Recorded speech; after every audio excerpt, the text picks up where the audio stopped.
Good morning and welcome to Vartamanam. ഇന്നത്തെ പ്രധാനപ്പെട്ട പത്രവാർത്തകൾ. ഇന്നലെ സുപ്രീം കോടതി രണ്ട് സുപ്രധാന വിഷയങ്ങളാണ് അതിന്റെ പരിഗണനയ്ക്കെടുത്തത്. ഒന്ന്, നമുക്കൊക്കെ അറിയാവുന്നത് മാതിരി റാഫേൽ യുദ്ധവിമാനവുമായി ബന്ധിപ്പിച്ച അതിന്റെ കരാറുകളുമായി ബന്ധിപ്പിച്ച് ഉയർന്നു വന്ന ആക്ഷേപങ്ങൾ ഒരു ഘട്ടത്തിൽ ആക്ഷേപിക്കേണ്ടതായി യാതൊന്നുമില്ല, എല്ലാം സുതാര്യമായാണ് നടന്നിരിക്കുന്നത് എന്ന് സുപ്രീം കോടതി വിലയിരുത്തുകയും നിഗമനത്തിലെത്തുകയും ചെയ്തതാണ്. അതിനു തൊട്ടുപിറകെയുള്ള സംഭവഗതികൾ കോടതിയിൽ തന്നെ, കോടതിയെ വിശ്വാസത്തിലെടുക്കാതെ കോടതിയിൽ സർക്കാർ ഭാഗം നുണ പറഞ്ഞു എന്ന് തെളിഞ്ഞ ഒരു സാഹചര്യം. പാർലമെന്റിൽ ഇത് അവതരിപ്പിച്ചുവെന്നും PAC ഇത് അംഗീകരിച്ചുവെന്നും ഒക്കെയുള്ള നുണകൾ സർക്കാർ ഭാഗം കോടതിയെ അറിയിക്കുകയുണ്ടായി. എന്നാൽ അത് തെറ്റാണ്. അതിൻ്റെ മേൽ റിവ്യൂ ഹർജി നൽകുകയുണ്ടായി. ആ റിവ്യൂ ഹർജി ഇന്നലെ പരിശോധനയ്ക്കെടുത്തു. അതുപോലെ തന്നെ ബാബറി മസ്ജിദ് കേസുമായി ബന്ധിപ്പിച്ച് ഒരു സമവായ സാധ്യതയുണ്ടാകുമോ എന്ന കാര്യവും സുപ്രീം കോടതി ഇന്നലെ പരിശോധിച്ചു. രണ്ടും ഇന്ത്യൻ രാഷ്ട്രീയത്തെ സംബന്ധിച്ച് പ്രമുഖങ്ങളായ വിഷയങ്ങളാണ്. ആദ്യം നമുക്ക് റാഫേലിലേക്ക് വരാം. എന്താണ് സുപ്രീം കോടതിയിൽ റാഫേൽ വിവാദം എത്തി നിൽക്കുന്ന അവസ്ഥ? റാഫേൽ യുദ്ധവിമാനങ്ങൾ ഇന്ത്യൻ എയർഫോഴ്സിന്റെ പ്രഹരശേഷി വർദ്ധിപ്പിക്കാനാണ് അത് വാങ്ങാൻ തീരുമാനിച്ചത് എങ്കിൽ ഇപ്പോഴത് ഭരണ പ്രതിപക്ഷ യുദ്ധത്തിനിടയിലെ ഒരു കണ്ണിയായി മാറിയിരിക്കുന്നു എന്നതാണ് കൗതുകകരമായ വിഷയം. 36 യുദ്ധവിമാനങ്ങൾ വാങ്ങാനുള്ള മോദിയുടെ ശ്രമത്തിനു പിന്നിൽ വൻ അഴിമതിയാണ് എന്ന ആക്ഷേപം ഉയർന്ന സാഹചര്യത്തിൽ ഇന്നലെ കോടതിയിൽ വലിയ ആശയ സംഘർഷങ്ങൾ അതുമായി ബന്ധിപ്പിച്ചുണ്ടായി. ഇത് രാജ്യ സുരക്ഷാ കാര്യമാണെന്നും അതിൻ്റെതായ രഹസ്യമുണ്ടെന്നും ആ രഹസ്യം സൂക്ഷിക്കണമെന്നും സർക്കാർ വാദിച്ചപ്പോൾ ഇതിൻ്റെ പേരിൽ അഴിമതി മൂടിവെക്കുന്നത് ശരിയാണോ എന്ന് കോടതി തിരിച്ചു ചോദിച്ചു. നോക്കൂ, അഴിമതി മൂടിവെക്കുന്നത് ശരിയാണോ ഔദ്യോഗിക രഹസ്യത്തിൻ്റെ പേരിൽ എന്ന് കോടതി ചോദിച്ചപ്പോൾ ആദ്യഘട്ടത്തിൽ കോടതി ഈ കാര്യത്തിലെടുത്ത നിലപാട് എല്ലാം സുതാര്യമാണ് എന്ന നിലപാടിൽ നിന്ന് കോടതി മാറിക്കൊണ്ടിരിക്കുന്നു എന്ന അവസ്ഥയിലേക്കാണ് കാര്യങ്ങൾ എത്തുന്നത്. ഈ ഇടപാടിൽ അഴിമതിയുണ്ട് എന്ന് കരുതുന്നില്ല എന്ന് പറഞ്ഞ അതേ കോടതി ചോദിക്കുകയാണ്, ഈ അഴിമതി മറച്ചുവെക്കാൻ രാജ്യത്തിൻ്റെ രഹസ്യത്തിൻ്റെ തണലിൽ അഭയം തേടുന്നത് ശരിയാണോ എന്ന്. ദേശാഭിമാനി എന്ന പത്രം ആ വാർത്ത ഇന്ന് ലീഡാക്കുമ്പോൾ വാർത്ത ഇങ്ങനെ നമുക്ക് വായിക്കാം. കേന്ദ്രത്തോട് സുപ്രീം കോടതി ചോദിക്കുന്നു, ആരോപണം ഉയരുമ്പോൾ രാജ്യരക്ഷയിൽ അഭയം തേടാമോ? രേഖകൾ മോഷണം പോയി എന്ന് സർക്കാർ, മോഷ്ടിച്ച രേഖയായാലും അതിന് പ്രസക്തിയുണ്ട് എന്ന് കോടതി. ദി ഹിന്ദു റിപ്പോർട്ടുകളെ പ്രതിരോധിക്കാൻ സർക്കാരിൻ്റെ നാടകീയ നീക്കം.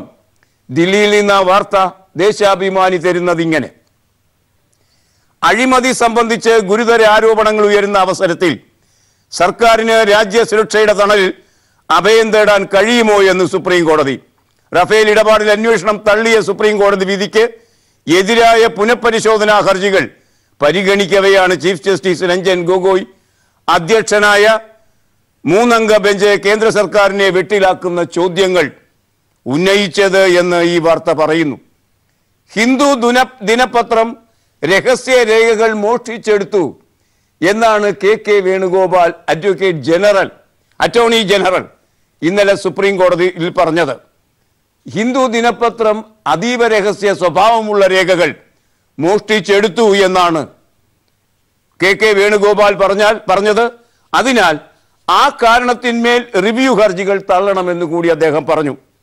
അതാണ് അദ്ദേഹത്തിൻ്റെ ആവശ്യം. തീർന്നില്ല, മോഷ്ടിച്ചവർക്കെതിരെ മോഷണക്കുറ്റത്തിൻ്റെ പേരിൽ നടപടിയെടുക്കുകയും വേണം. ഗൗരവതരമായ വകുപ്പാണ് വരാൻ പോകുന്നത്.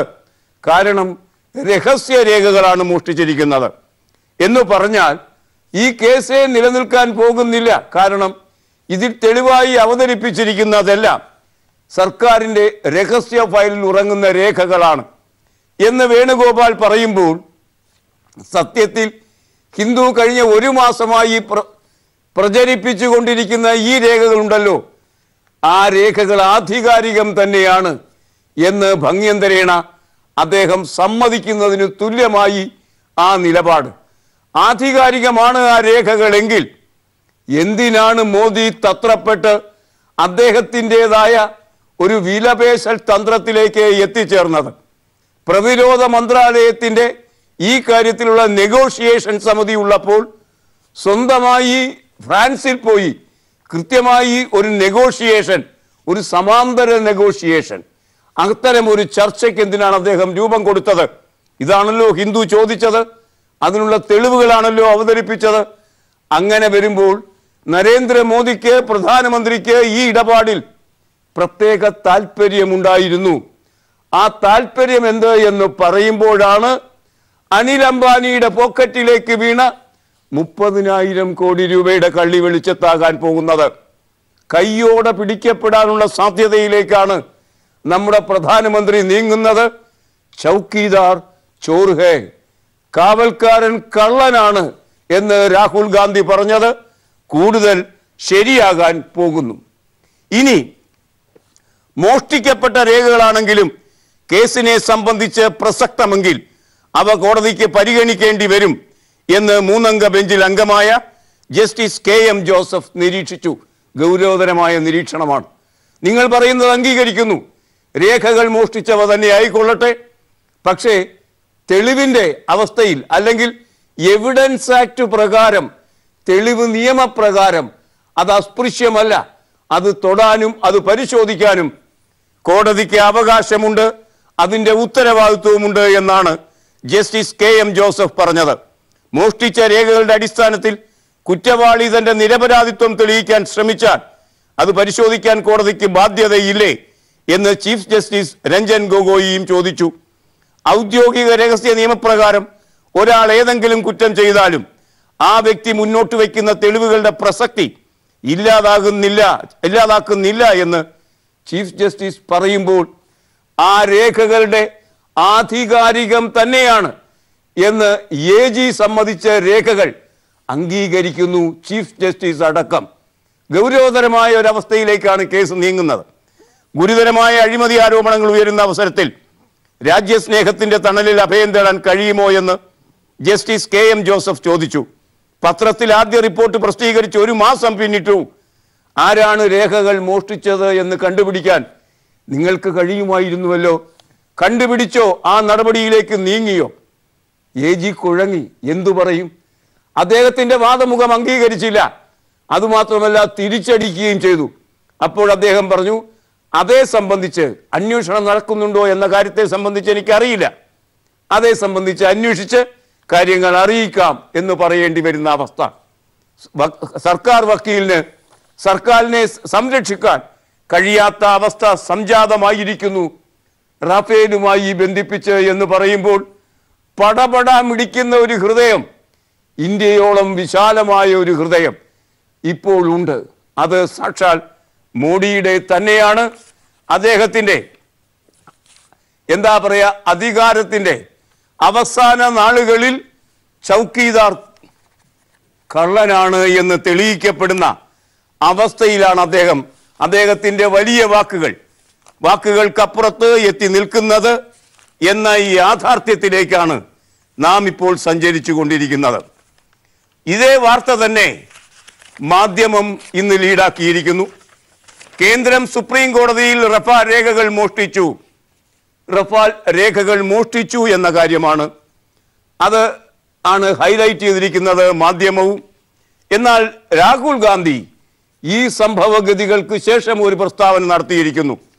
മോദിയെ കുറ്റവിചാരണ ചെയ്യാൻ തെളിവുകളായി എന്നാണ് അദ്ദേഹം പറഞ്ഞത്. റഫാൽ പോർ വിമാന ഇടപാടിലെ അഴിമതി പരമ്പര പ്രധാനമന്ത്രി നരേന്ദ്രമോദിയിൽ തുടങ്ങി അദ്ദേഹത്തിൽ തന്നെ ചെന്ന് നിൽക്കുന്നതാണ്. മോദിയെ പ്രോസിക്യൂട്ട് ചെയ്യാൻ മതിയായ തെളിവുകൾ ഉണ്ട് എന്ന് രാഹുൽ ഗാന്ധി പറയുമ്പോൾ ഈ വാർത്ത അനവരതം പ്രസ്തുതം ചെയ്ത 4-5 ലേഖനങ്ങളിലൂടെ ഈ വാർത്ത പ്രസ്തുതം ചെയ്ത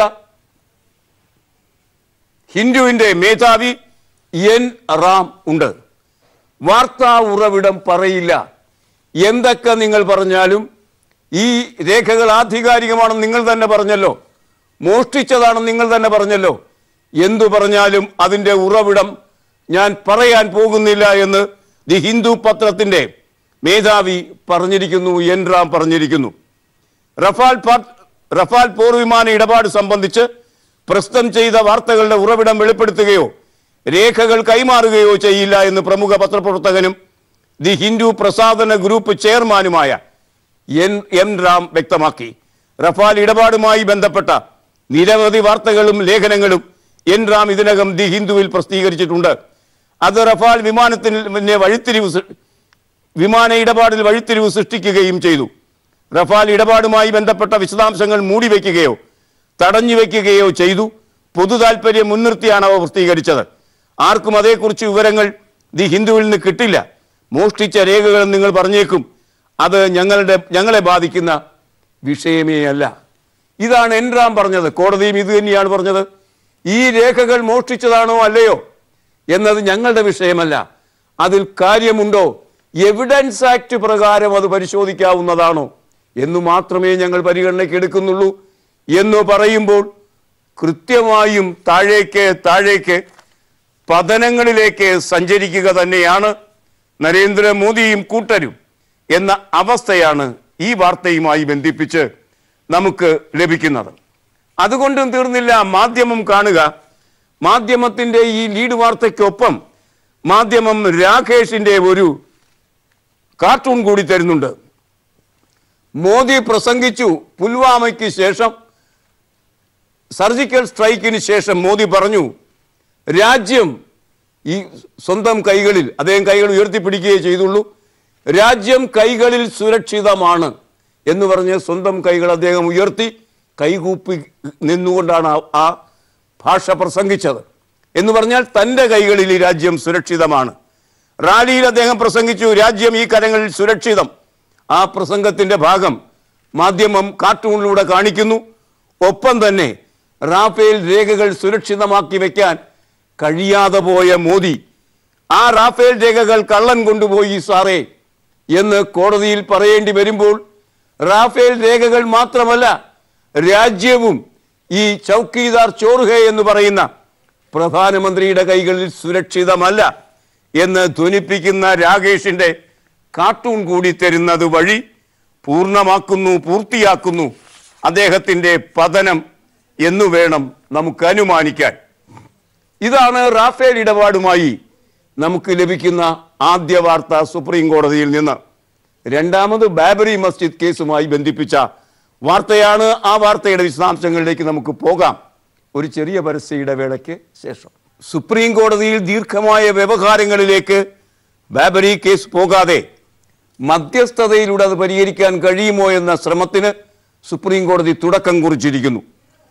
ഹസനുൽ ബന്ന ആ വാർത്ത നമുക്ക് മാധ്യമത്തിൻ്റെ രണ്ടാം വാർത്തയായി തരുന്നു. ബാബറി ഭൂമിക്കായുള്ള തർക്കത്തിൽ സിവിൽ നടപടിക്രമം 89 വകുപ്പ് പ്രകാരമുള്ള മധ്യസ്ഥതയ്ക്ക് മേൽനോട്ടം വഹിക്കേണ്ടതുണ്ടോ എന്ന് സുപ്രീം കോടതി തീർപ്പ് കൽപ്പിക്കും. മധ്യസ്ഥത സംബന്ധിച്ച് ബുധനാഴ്ച വിവിധ കക്ഷികളുടെ അഭിപ്രായങ്ങൾ ഒരിക്കൽ കൂടി കേട്ട ശേഷമാണ് ബാബറി ഭൂമി കേസിലെ മധ്യസ്ഥത വിധി പറയാനായി മാറ്റിവെച്ചത്.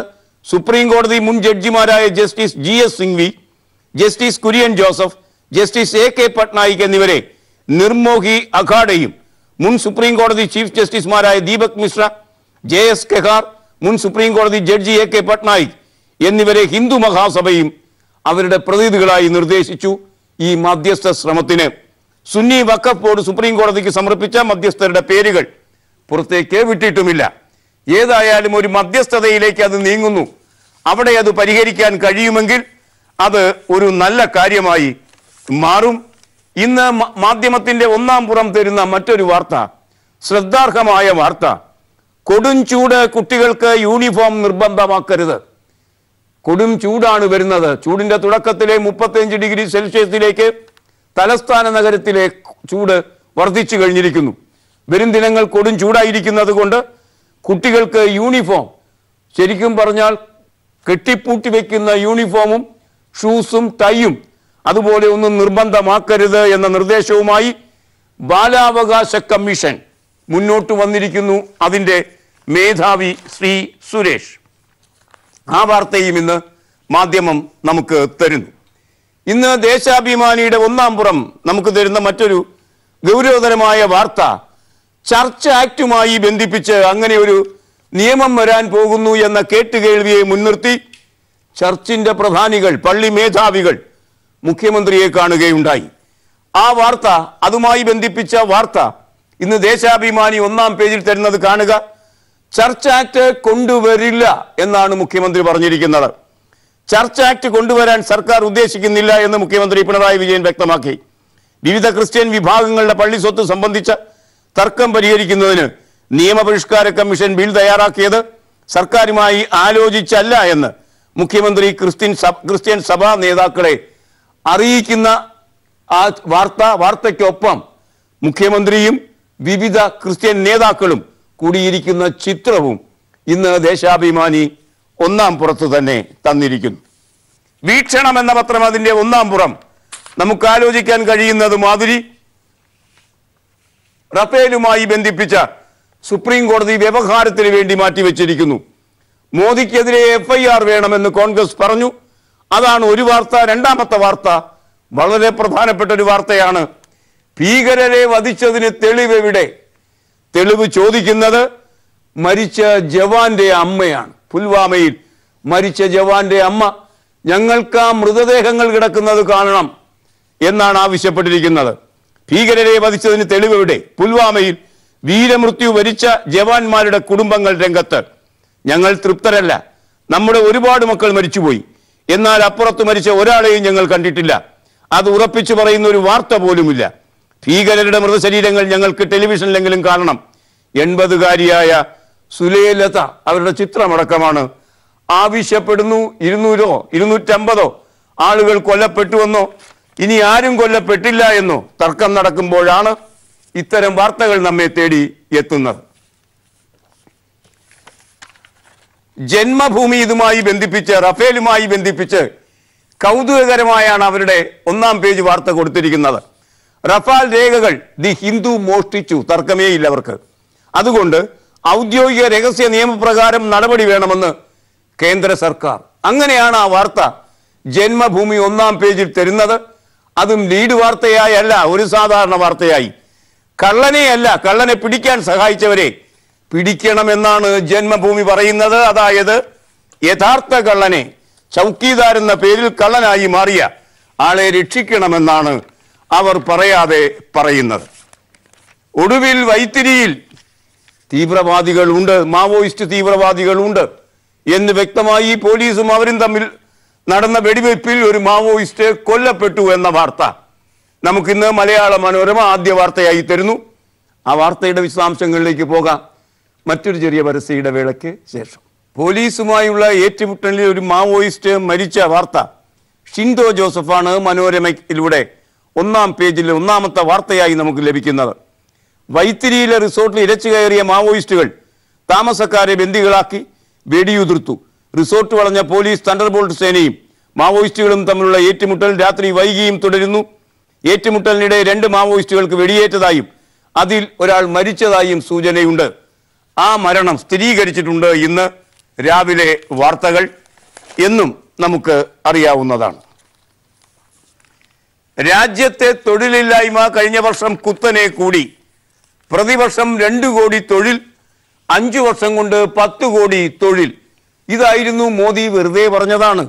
മോദി അങ്ങനെയാണ് പറഞ്ഞത്. ആകെ 6 ലക്ഷം തൊഴിലാണ് കൊടുക്കാൻ കഴിഞ്ഞത്. മാതൃഭൂമി ഒന്നാം പേരിൽ തരുന്ന വാർത്ത കാണുക. രാജ്യത്ത് തൊഴിലില്ലായ്മ കുത്തനെ കൂടി. 2016 ശേഷമുള്ള ഏറ്റവും വലിയ വർധന.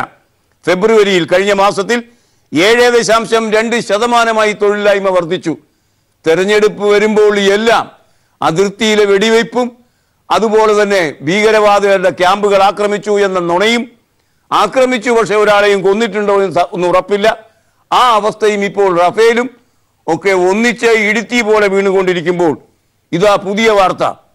രാജ്യത്തെ തൊഴിലില്ലായ്മ നിരക്ക് ഫെബ്രുവരിയിൽ കുത്തനെ ഉയർന്ന് 7.2%-ലെത്തി.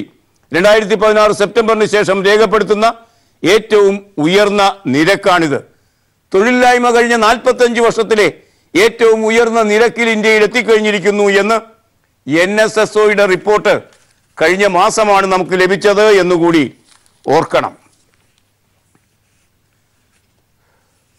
പോലീസുകാരെ പറ്റി അസംഖ്യം ആക്ഷേപങ്ങൾ നാം കേൾക്കാറുണ്ട്. എന്നാൽ നല്ല നിലയ്ക്ക് പ്രവർത്തിക്കുന്ന പോലീസുകാരുമുണ്ട്. ഇപ്പോഴിതാ മംഗളം 1-ാം പേജിൽ തരുന്ന വാർത്ത ആശങ്ക ഉണർത്തുന്ന വാർത്തയാണ്. തൊണ്ടി മയക്കുമരുന്ന് വിൽക്കാൻ പോലീസിൽ വമ്പൻ മാഫിയ. വിദേശത്താണത്രേ വിൽക്കുന്നത്. മയക്കുമരുന്ന് കേസുകളിലെ തൊണ്ടി മുതൽ മുക്കി രാജ്യാന്തര മാഫിയയ്ക്ക് വിൽക്കുന്ന സംഘം പോലീസിൽ പ്രവർത്തിക്കുന്നതായി ഉന്നതർക്ക് സൂചന ലഭിച്ചു. അതേ സംബന്ധിച്ച് അന്വേഷണം തുടങ്ങാൻ പോകുന്നു എന്ന് പോലീസ് വാർത്തകൾ റിപ്പോർട്ട് ചെയ്യുന്നതിൽ കേമനായ S. നാരായണന്റെ വാർത്ത നമ്മോട് പറയുന്നു. 5 വർഷത്തിനുള്ളിൽ 3 ഹൃദയങ്ങൾ മാറ്റി വെച്ച ഗിരീഷ് കുമാർ.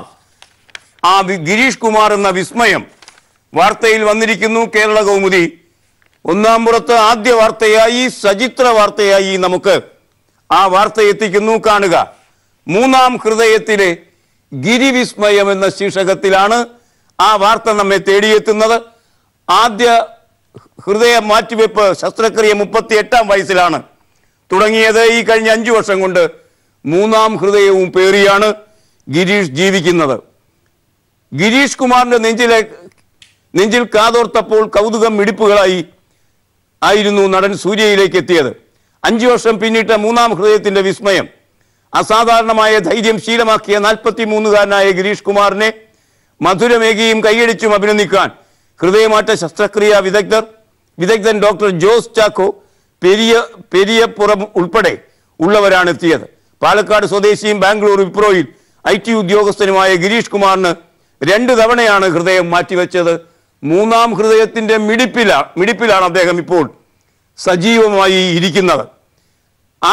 അതിനൊപ്പം തന്നിരിക്കുന്ന ചിത്രവും കൗതുകകരമാണ്. ഗിരീഷിന്റെ 3-ാം ഹൃദയത്തിന്റെ തുടിപ്പ് കാതോർത്ത് കേൾക്കുന്ന നടൻ ജയസൂര്യയുടെ ചിത്രവും ഈ വാർത്ത നമുക്ക് തന്നിരിക്കുന്നു. കർഷകരുടെ ജപ്തി നിർത്തിവെക്കാൻ ബാങ്കുകൾ സമ്മതിച്ചിരിക്കുന്നു. ആ നല്ല വാർത്ത കൃഷിക്കാരുടെ പത്രം ദീപിക നമുക്ക് നൽകുകയും ചെയ്തിരിക്കുന്നു.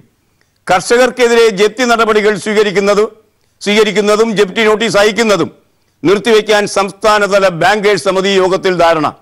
കൃഷി ഉപജീവനമായി സ്വീകരിച്ചിട്ടുള്ള കർഷകർ എടുത്തിട്ടുള്ള എല്ലാത്തരം വായ്പകളുടെയും പലിശ നിരക്ക് 9% നിജപ്പെടുത്തണമെന്ന സർക്കാർ നിർദ്ദേശത്തിനും സമിതിയുടെ അംഗീകാരം ലഭിച്ചിരിക്കുന്നു എന്നാണ് ഈ വാർത്ത നമ്മോട് പറയുന്നത്. ഇന്ന് പാകിസ്ഥാനിൽ നിന്ന് വരുന്ന ഒരു വാർത്ത വായിച്ചാൽ, ആ വാർത്ത ഇന്ത്യ ലോകം പേജിൽ ദേശാഭിമാനി തരുന്നു. അത് വായിച്ചാൽ തമ്മിൽ ഭേദം ഇമ്രാൻഖാനാണോ എന്ന് നാം മൂക്കത്തു വിരൽ വെച്ച് അത്ഭുതപ്പെടും. വാർത്ത ഇങ്ങനെ: ഹിന്ദുക്കളെ അവഹേളിച്ചു, പാക് മന്ത്രിയുടെ കസേര തെറിച്ചത് പഞ്ചാബ് സാംസ്കാരിക മന്ത്രിയുടെ കസേര. വാർത്ത ഇങ്ങനെ: രാജ്യത്തെ ന്യൂനപക്ഷത്തിന്റെ ആഹാര രീതിയെ അവഹേളിച്ച് പാക് മന്ത്രിയുടെ കസേര തെറിച്ചു. മന്ത്രിയുടെ പ്രസ്താവനയുടെ വീഡിയോ വൈറലായതോടെ പ്രതിഷേധം കനത്തു. ഇതേ തുടർന്ന് ഭരണകക്ഷിയായ തെഹ്രീക്ക് ഇൻസാഫ് മാപ്പ് പറഞ്ഞ് മന്ത്രിയോട് രാജിവെക്കാൻ ആവശ്യപ്പെടുകയായിരുന്നു. പാകിസ്ഥാൻ പഞ്ചാബിലെ സാംസ്കാരിക മന്ത്രി ഫയ്യാസ് ഉൽ ഹസൻ ചൗഹാനാണ് ഹിന്ദുക്കൾ പശുമൂത്രം കുടിക്കുന്നവരാണെന്നും പ്രതിമകളെ ആരാധിക്കുന്നവരാണെന്നും പ്രസ്താവന നടത്തിയത്. പാകിസ്ഥാനിൽ ഹിന്ദുക്കൾ ന്യൂനപക്ഷമാണ്, ഇവിടെ മുസ്ലിങ്ങൾ ന്യൂനപക്ഷമാണ്. മുസ്ലിം ന്യൂനപക്ഷത്തിന്റെ മേൽ കുതിര കയറുന്ന എത്ര മന്ത്രിമാരുണ്ട്. പ്രധാനമന്ത്രി ചെയ്യുന്നത് തന്നെ അതല്ലേ. അതിൽ നിന്ന് എത്രയോ ഭേദപ്പെട്ട ഒരു നിലപാടാണ് ഈ കാര്യത്തിൽ ഇമ്രാൻഖാൻ കൈക്കൊണ്ടത് എന്ന് ഈ വാർത്ത നമ്മോട് കൃത്യമായും സൂചിപ്പിക്കുന്നുണ്ട്. ഇനി ഇന്നത്തെ ചിത്രം.